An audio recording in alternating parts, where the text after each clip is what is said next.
one of the things that drew me to the film, because that phenomenon of men dismissing women's work because they don't have a penis, which is basically all they lack, is bewildering and bizarre. And it's just like, I just was mind blown. I can't even, how is that even possible that she's operating on something that you can't even see? If the film does restore Jean Purdy to her rightful place in the whole development of IVF, then that's enough. I honestly don't know that I would have been able to do the same. The thought of being ostracized by a community that was your family, that you gave so much to, is terrifying. Women presume we can have children. There is a biological and social expectation. Nothing can make that absence worse. I'm very sorry. But we have the possibility of making it better. Obviously, there was a personal connection there for the writers, Jack and Rachel, and for your director, Ben. Did that make it quite a profound experience for you, knowing that, they had that personal connection to this? Yeah, it certainly contributed to the whole atmosphere. And indeed, the producer, Amanda Posey, also has an IVF family. Yeah, that did. It kind of informed the whole thing. I don't know that they all got together as IVF parents and thought, hey, let's make a film. But that's how it turned out. But it did, it gave it that extra bit of resonance. Yeah, it was incredibly moving. I think that's, when I first read the script, it was like, you could just tell that the people who'd written it, the people who were making it, had personal experience with IVF themselves. And that made me, when I got the role, it made me want to do the role Jean Purdy justice, but also just the, for everyone who's been through IVF or knows someone who has or has been born of IVF or whatever, to do that topic justice as well. Because it's, more than 12 million babies have been born of IVF. It's affected so many people.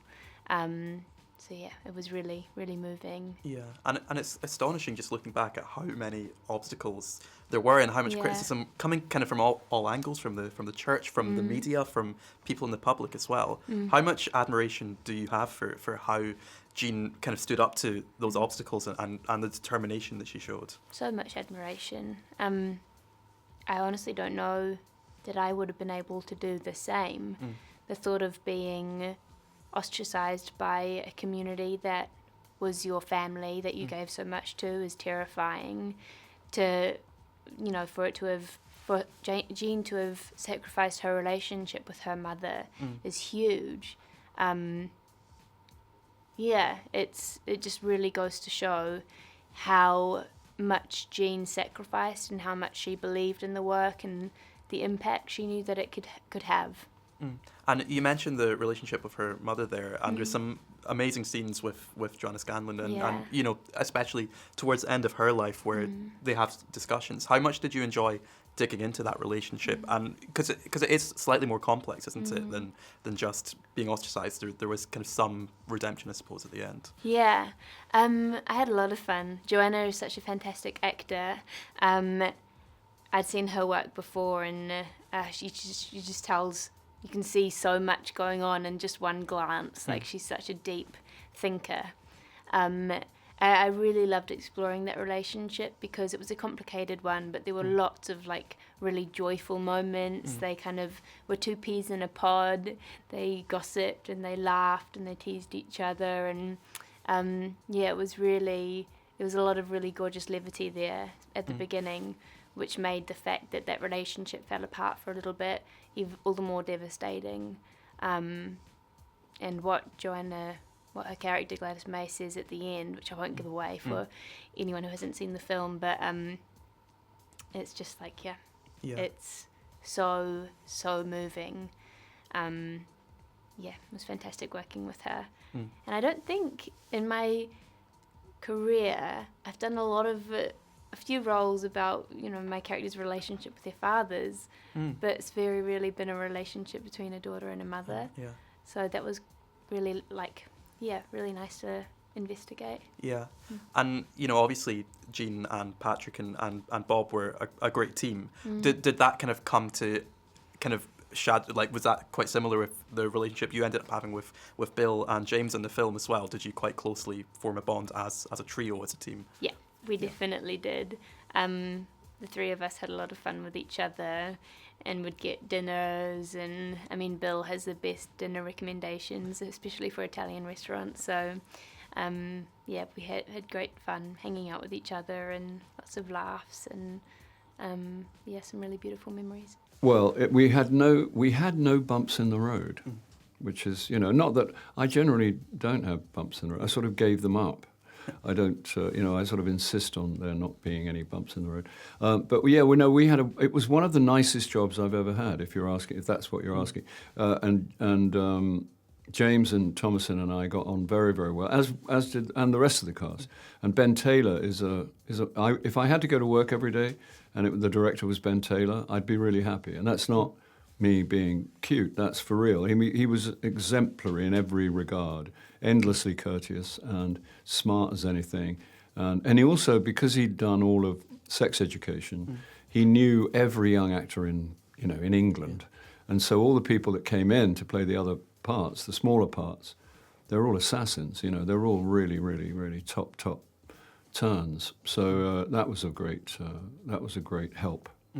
Patrick Steptoe is obviously a very interesting figure. How much did you look into his history when you were playing him? Because there are parts where he talks about his Navy experience in the film and stuff. Yeah. Did you look into that, or is it better to just go on the script? No, it's not necessary for me to do that. The script is pretty hot, and I have all the information I need there. I don't want to. I'm not a mimic, and I'm not required to mimic him in any way. I don't have to look or sound like him, and I don't need to know where he's been. I just need to know what's happening in the moment, and I'm content with that. And obviously the film, its kind of prime goal in some ways is to shine a light on Jean and give her the recognition that she deserves. But I also think it's interesting that there's a focus and a centering on the women who were involved in the early IVF processes who weren't able to conceive from it.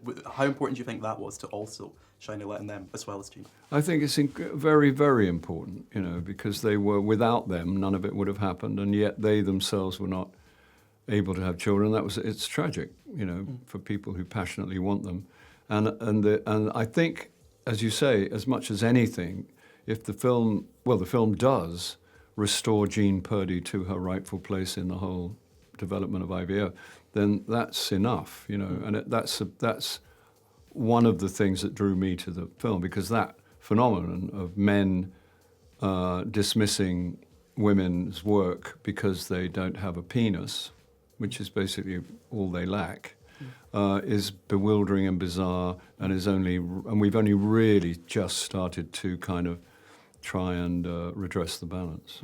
In your kind of dialogue in the film, you're obviously having to say a lot of kind of scientific explanations and terms. Is that quite an interesting acting challenge to kind of deliver scientific dialogue? Or there was one word that drove me absolutely balmy. I can't remember. I've deleted it because it was so hard to say. Yeah, it was fun actually. It was fun. Sometimes you'd get a scene where you had to, you have to say quite complicated medical things whilst appearing to know what you're talking about. And it was fun. Yeah, and I read that you shadowed some embryologists as part of the research process. What kind of specific stuff did you glean from that kind of went into then your performance of Jean? The miracle of what it is that they're doing. I was lucky to be able to shadow some embryologists at Guy's Hospital, it's a hospital in London, and I went into the lab and was very terrified of bumping anything or touching anything. So I was kind of stood straight like a plank of wood, tried to be as still as possible because I'm a bit like a bull in a china shop. I'm quite clumsy, so I was watching Jean was the first embryologist, the world's first embryologist. Her job was to take care of the embryos.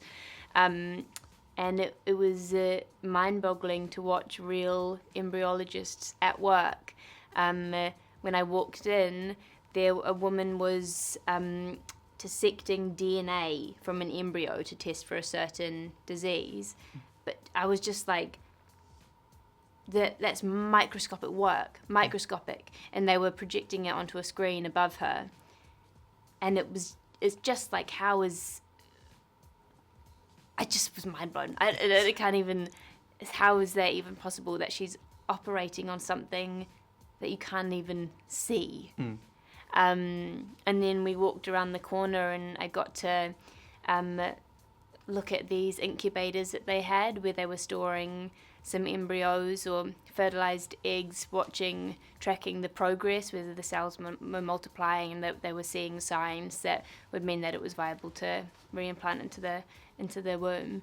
And it was just like really moving, looking at those embryos and then looking at the person standing next to me and being like, that could be that, that could grow into, it was just like a real mind-boggling experience. Yeah, I can imagine. Yeah, and obviously one of the reasons why this film is so important is that there is less information out there about Jean than there is about Patrick and Bob. Did that also make it, I guess, more difficult to do research into her and find resources that you could take to help bring her to life?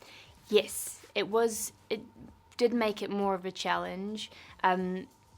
Rachel Mason and Jack Thorne, the co-creators, who've had a child through IVF, they did so much research into Bob and Jean and Patrick, and into all that they did, into the impact that they've left, into what went into it. So I was able to use the knowledge, draw from the knowledge that they had gathered, and then basically was just trying to find out as much as I possibly could. I found out where Jean had grown up, so I went to the house she grew up in Cambridge, and I went to Oldham, where the film is set, where it's the birthplace of IVF. I went there and went to the hospital and went to the guys, and did as much as I possibly could to get an idea of the world that they lived in and to get an idea of who Jean was. And there were some really beautiful anecdotes from Grace MacDonald, who was the mother of the first-born boy through IVF. Beautiful anecdotes about Jean from her. It was a real challenge, and it's such a big responsibility to play a real person, especially since one of the main points of this film is to get Jean's name out there, to acknowledge the fact that IVF wouldn't have happened, at least not then, without her. Yeah. So, I wanted to do that justice.